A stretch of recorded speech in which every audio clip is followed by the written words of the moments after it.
Dear children, welcome to my first session of Chapter 13, Python and CSV files.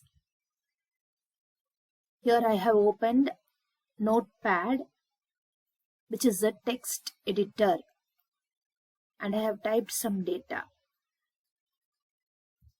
Each line is a record or a row, and in each row, in each record, there are a number of fields. Field 0, field 1, field 2.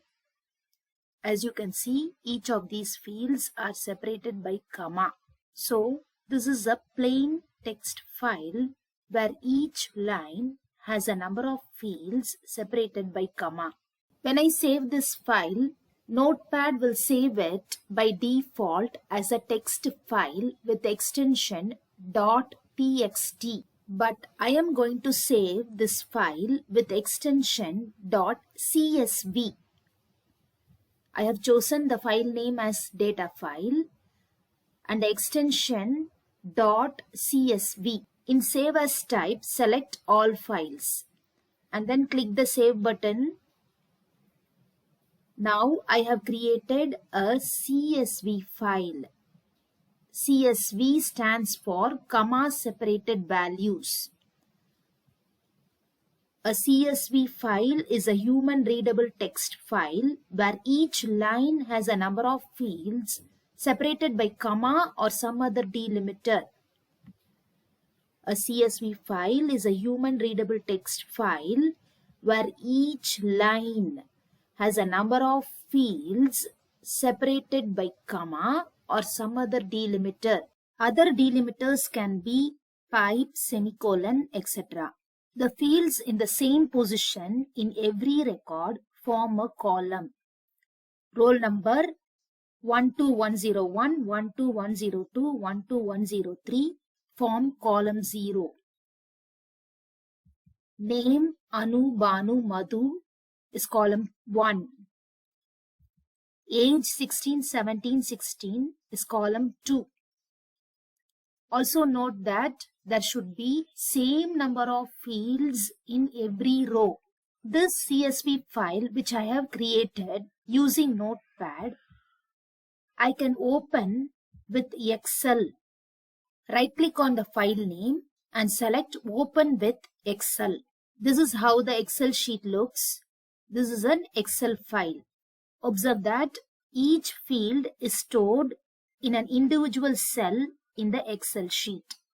Next, I will tell you the differences between Excel file and CSV file. The first difference is Excel is a binary file, whereas CSV is a text file. Excel is a spreadsheet with extension .xls or .xlsx. CSV file has extension .csv. XLS files can be opened with applications that have this format. CSV can be opened with Notepad, MS Excel, OpenOffice, etc. Excel consumes more memory while importing data, whereas CSV file consumes less memory and imports data faster. Next, I will show you two more variations while formatting data in the Notepad file. Look at the CSV file in Notepad. Here in the address column, I want Mylapore, Chennai to be treated as one field. Similarly, Adyar, Chennai should be one field. Avadi, Chennai also has one field. Here, a field contains a comma within it. When a field contains a comma within it, enclose the field containing comma within double quotes.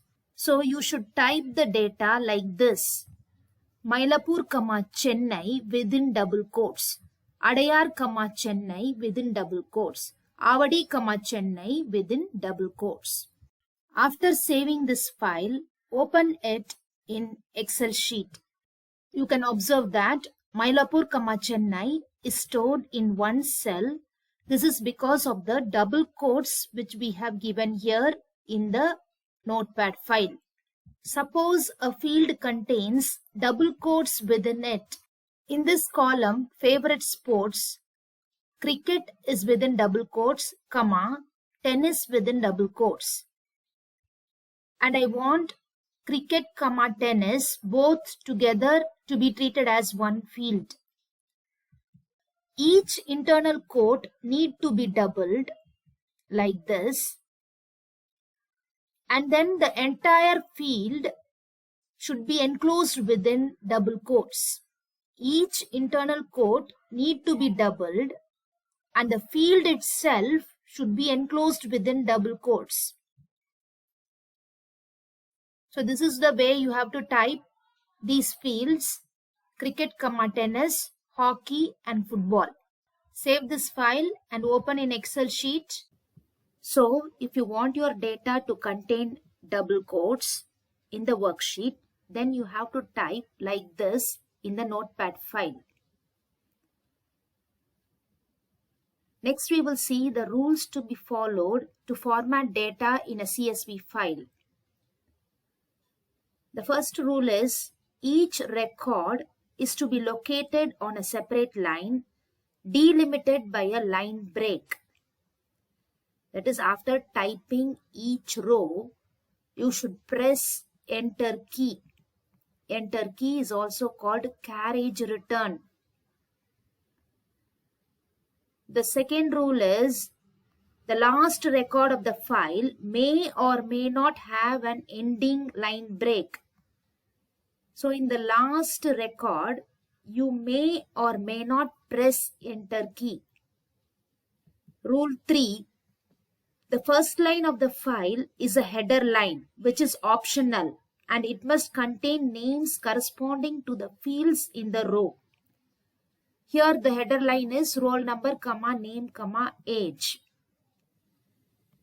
It is optional and it should contain names corresponding to the fields in the row.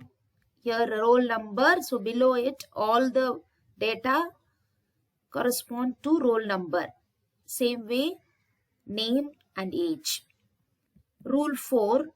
Each field in a row should be separated by comma. The last field in the record must not be followed by a comma.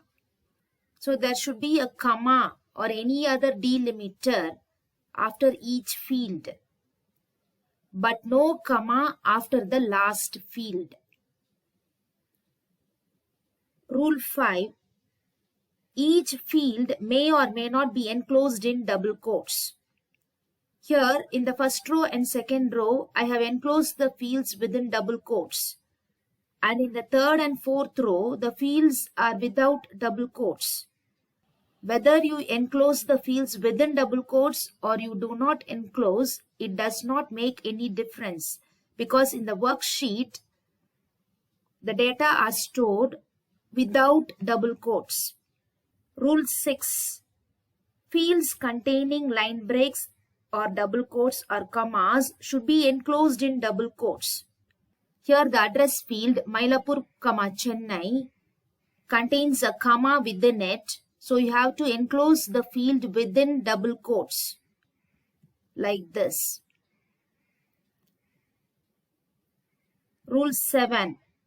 If double quotes are used to enclose fields, then a double quote appearing inside a field must be preceded with another double quote. So this already we have seen. Precede each embedded quote with another double quote.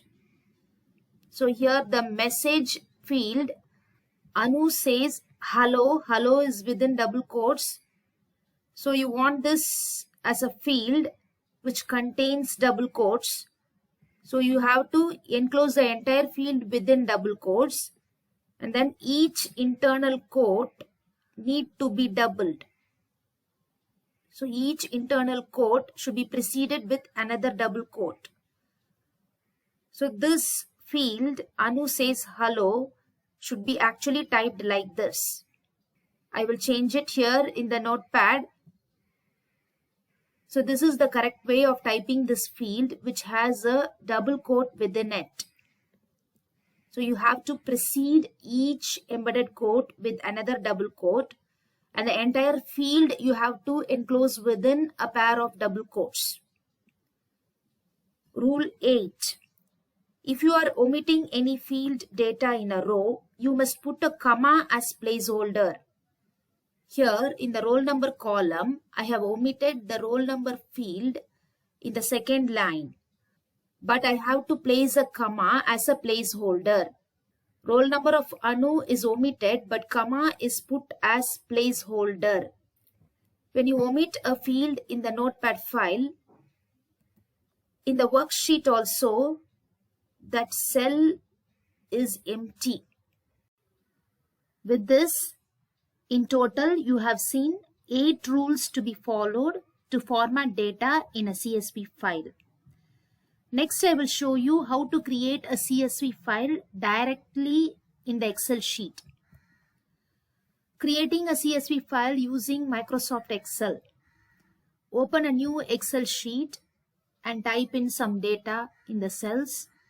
When you save this Excel sheet, in the file name, you just give only the name for the file. No need to give any extension. But in the Save As Type option, you have to select CSV, delimited. And when you save, this worksheet will be saved as a CSV file in CSV format. And when you open the same file in Notepad, this is how the same CSV file looks in Notepad. Observe that if there is an empty cell in the worksheet, in the Notepad file, that field is omitted. Once again, I will review the topics that I taught you in this session. To create a CSV file using Notepad, and also open the same file in Excel. You can also create a CSV file in Excel and you can open it in Notepad. You also learnt 8 rules to be followed to format data in a CSV file. That's all in this session. Thank you, children.